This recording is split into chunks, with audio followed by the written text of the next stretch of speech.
Isang hinihinalang iligal na nagbebenta ng baril ang naaresto sa ikinasang bypass operation ng 3rd Special Operations Unit ng Maritime Group sa lungsod ng Navotas. Bandang alas 2:45 ng hapon noong Hulyo 14 taong kasalukuyan, matagumpay na nagsagawa ng entrapment o bypass operation ang mga tauhan ng 3rd Special Operations Unit sa pangunguna ni Police Major Dandy E. Ferriol Jr. sa Navotas City.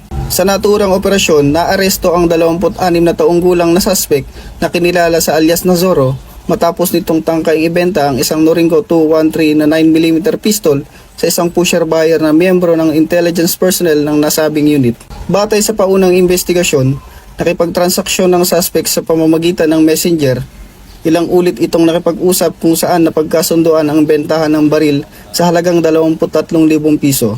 Nang maganap ang aktual na bentahan, agad isinagawa ng operatiba ang pag-aresto sa suspect. Naharap ngayon ang suspect sa kasong paglabag sa Republic Act 10591 o Comprehensive Firearms and Ammunition Regulation Act, kaugnay ng Republic Act 10175 o Cybercrime Prevention Act of 2012.